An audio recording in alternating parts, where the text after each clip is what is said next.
The Dokkan scout ship drifted silently through the outer reaches of what they called Sector 47. Inside the command center, Commander Tay rubbed his eyes, tired after 16 hours of routine patrol. "Sir, I'm detecting something unusual," said Officer Ju, her voice cutting through the quiet hum of the ship. Tay moved to her station. "Show me." The viewscreen displayed an energy pattern unlike anything in their database. It pulsed with a rhythmic signature that seemed almost deliberate.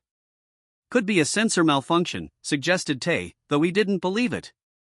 Their equipment was the best the Dokkan Confederation had to offer. "Running diagnostics now," replied Ju. After a moment, she shook her head. "All systems functioning normally." Tay made his decision.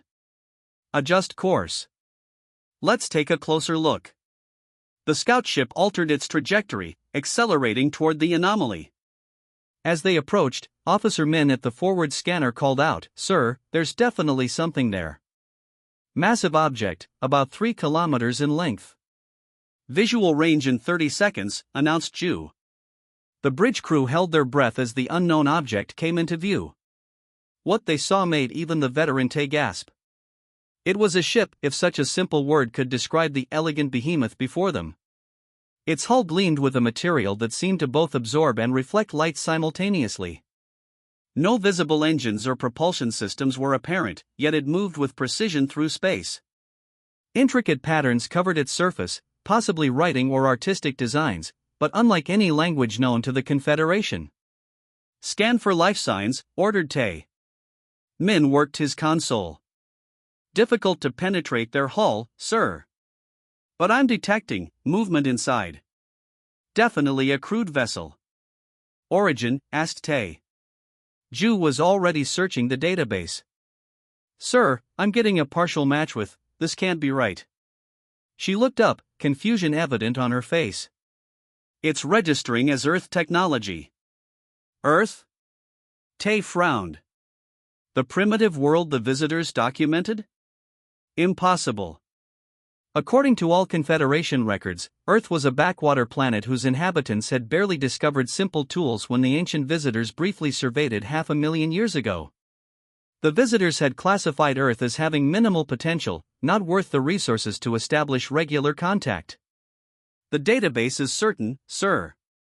87% match to the limited Earth signatures we have on record." Tay's mind raced. Either their entire historical database was wrong, or something extraordinary had happened on Earth since the last contact. "Open a communication channel," he decided. "Standard greeting protocol." The communications officer sent the carefully crafted message, designed by the finest Dokkan linguists to be understandable to any species with basic language comprehension. The response came almost instantly.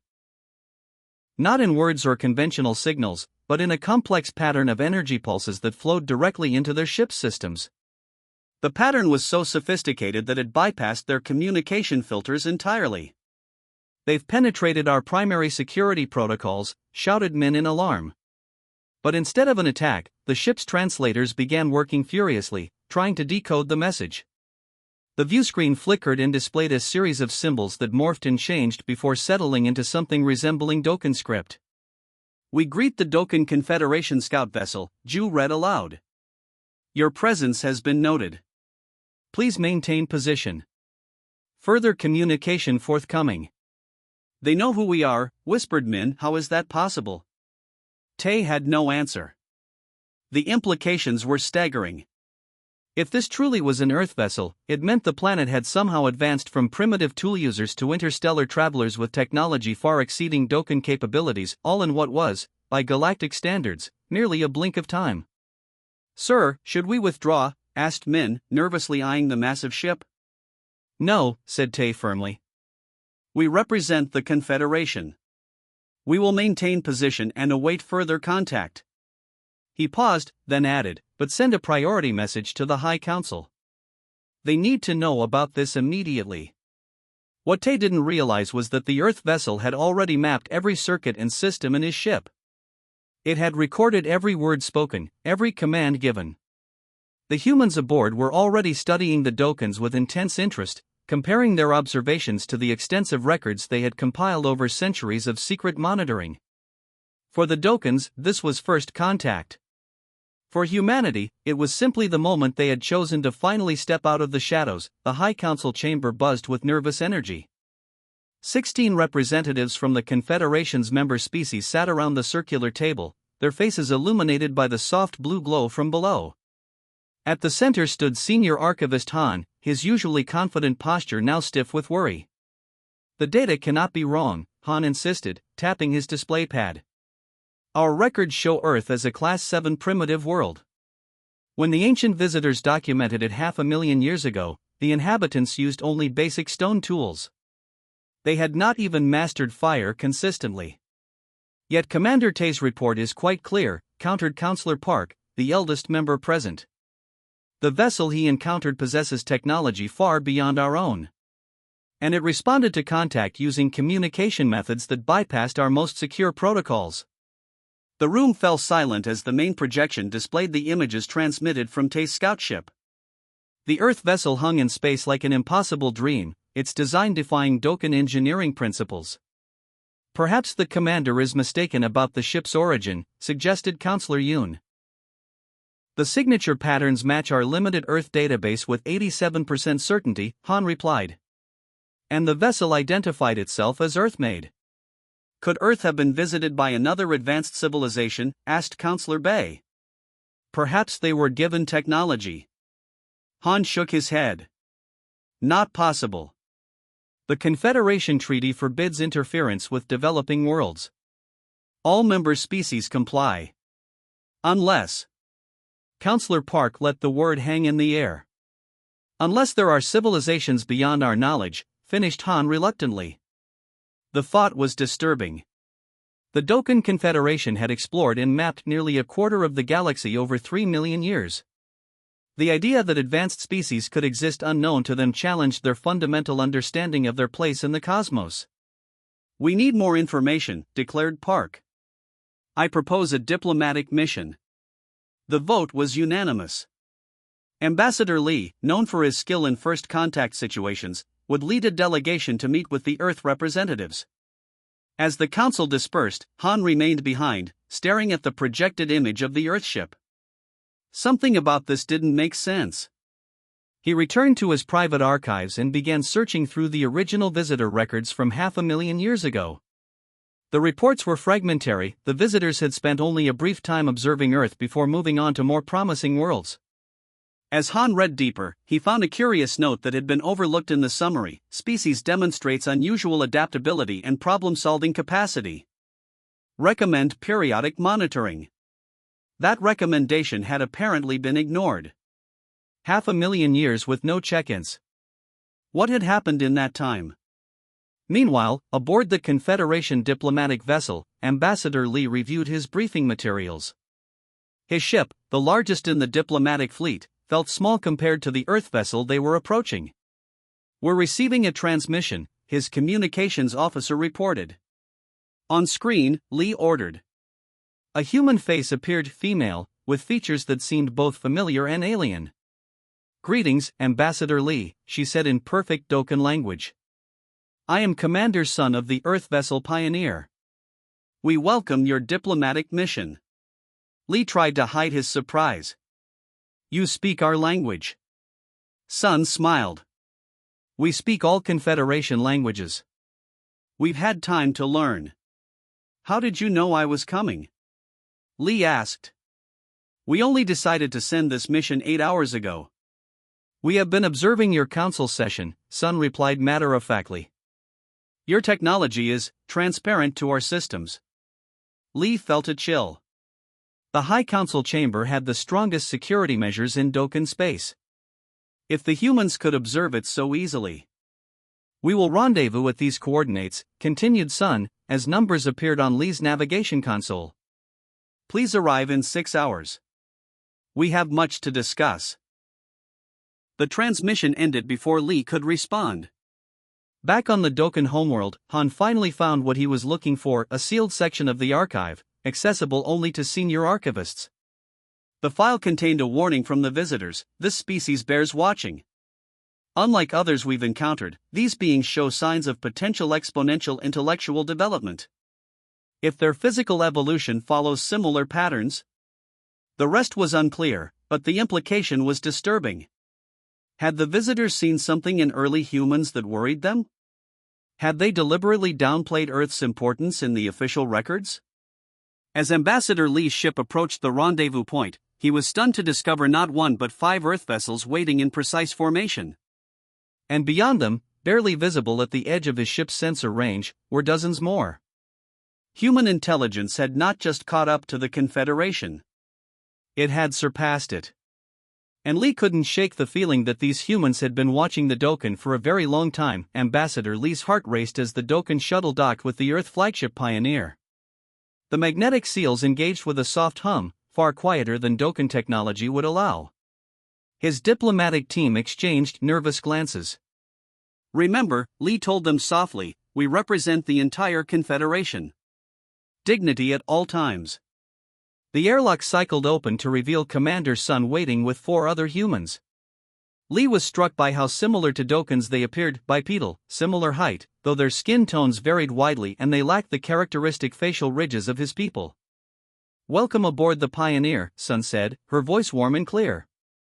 "I am Commander Sun of the Earth Diplomatic Corps." Lee bowed slightly, following protocol. "I am Ambassador Lee of the Dokkan Confederation. We are honored by your welcome." Sun smiled. "Please, follow me to the conference room. We have prepared refreshments suitable for your biology." The Earthship's corridors were spacious and filled with soft light that seemed to come from nowhere and everywhere at once. As they walked, Lee noticed there were no visible control panels, no obvious technology, yet doors opened before them automatically and the temperature adjusted to Dokkan comfort levels as they passed. "Your ship is remarkable," Lee said, trying to hide his awe. "The Pioneer is actually one of our older vessels," Sun replied casually. "It's been in service for nearly 6,000 years.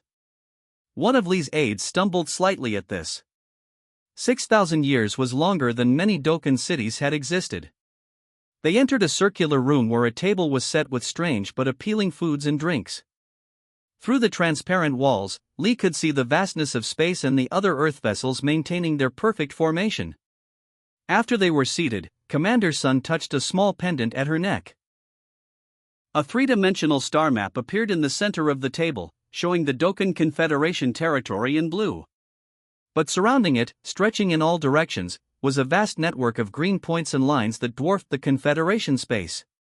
"This," Sun said simply, "is human territory as of today." Lee stared in disbelief. "Impossible. The Confederation has been exploring for 3 million years. We would have encountered your colonies." "You did," replied Sunday many times. "But you didn't recognize them as human." With a gesture, she expanded part of the map. "This system you discovered 800,000 years ago and classified as naturally occurring? It's actually a human terraforming project. These unusual energy patterns your scientists have been studying for millennia? Our communication network.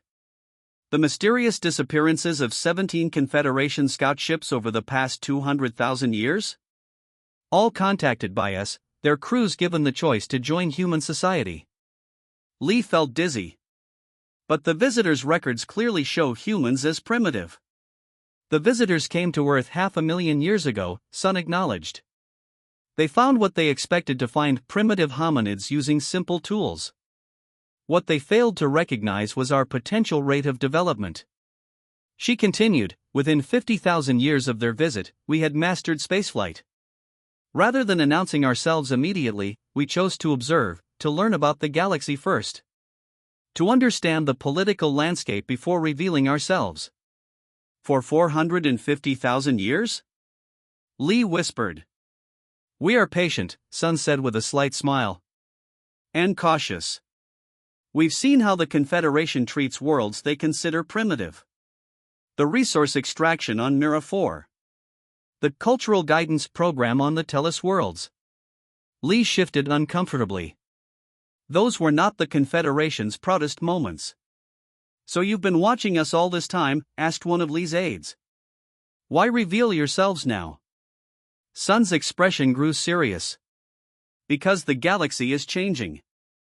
There are threats moving toward Confederation space that your sensors cannot detect. Forces that would destroy both our civilizations. She touched her pendant again, and the display shifted to show something that made Lee's blood run cold, massive shapes moving through the darkness between galaxies. The visitors who found Earth 500,000 years ago weren't just explorers, Sun explained. They were refugees, fleeing these entities. They seeded warnings throughout this galaxy before continuing their journey. And you found these warnings? Lee asked. We decoded them 200,000 years ago, Sun nodded. We've been preparing ever since. Building our strength. Developing technologies to fight what's coming. Why didn't you warn us? Lee demanded, anger finally breaking through his diplomatic reserve. Would you have believed us? Sun asked simply. A species you thought was primitive, claiming to have decoded messages your own archaeologists couldn't understand? Lee had no response. She was right. The time for secrecy is over, Sun said, her voice softening. We need each other now. The Confederation's collective knowledge. Humanity's technological advancement. Together, we might stand a chance. Lee looked around at his team, then back at the human commander.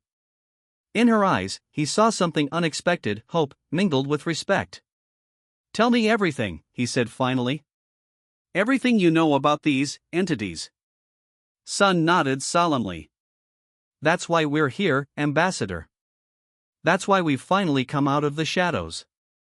3 days after the initial diplomatic meeting, the Dokkan High Council leaders gathered on the observation deck of their flagship. They had traveled to a remote star system at the edge of known space at the invitation of the humans. Admiral Kim of the Earth Fleet stood beside them, his calm presence a stark contrast to the nervous energy of the Dokkan officials. What you are about to witness, Admiral Kim explained, is something we typically wouldn't reveal to a civilization at your technological stage. But circumstances require trust between us. The lead counselor, a veteran diplomat named Cho, tried to hide his offense at the implied technological superiority. The Dokkan Confederation has existed for 3 million years, Admiral. We are hardly newcomers to space. Kim smiled politely. Of course. I meant no disrespect. But there are different paths of technological evolution. Yours focused on stability and gradual improvement. Ours took a more accelerated approach. He gestured toward the viewscreen, where a yellow star burned brightly. That star is approximately 1.2 times the mass of your home sun. Unremarkable in every way. Why have you brought us here? Asked Counselor 1. To show you this, Kim replied, touching a small device on his wrist. At first, nothing seemed to happen. Then Cho noticed tiny points of light appearing around the star, one, then dozens, then thousands, then millions. What are those? He asked. A Dyson swarm, Kim explained. 5 million autonomous units deploying from subspace storage. Each unit is about 1 kilometer square.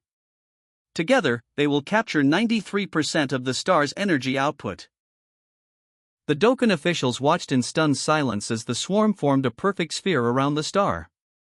Within minutes, the bright yellow star appeared dimmer, its energy now being harvested by the human technology. This particular swarm has been in storage for approximately 50,000 years, Kim continued casually. We have similar installations around 12% of the stars in this galaxy. Counselor 1 found her voice. The energy requirements for such constructions must be substantial, Kim nodded. But necessary for what comes next. He directed their attention to the small, rocky planet orbiting the star. It was barren, airless, just another lifeless world among billions in the galaxy. Now watch, Kim said. Hundreds of devices detached from the Dyson swarm and descended toward the planet. They positioned themselves in a grid pattern in orbit. Each began emitting a pale blue light that enveloped the entire world. Matter reorganization on a planetary scale, Kim explained. First, we establish a proper magnetic field. Then we introduce an atmosphere. Before their eyes, the dead world began to transform. clouds formed in the newly created atmosphere. Oceans appeared as ice deposits were melted and water vapor condensed. The surface changed color as barren rock was converted to soil. "Is this terraforming?" asked Cho, using the Confederation term for their own much slower planetary modification process. "We call it genesis," Kim replied. "Terraforming implies adapting a planet to suit life. Genesis creates the conditions for life to emerge naturally." As they watched, the blue glow intensified. Patches of green appeared on the continents, vegetation sprouting and growing at an impossible rate. The oceans darkened as microscopic life filled them. "This process would take your technology approximately 20,000 years, Kim said. "For us, it will be complete in approximately 6 hours." The Dokkan officials exchanged glances of disbelief and, in some cases, fear. "Why show us this?" Counselor 1 finally asked, her voice barely above a whisper. Kim's expression grew serious.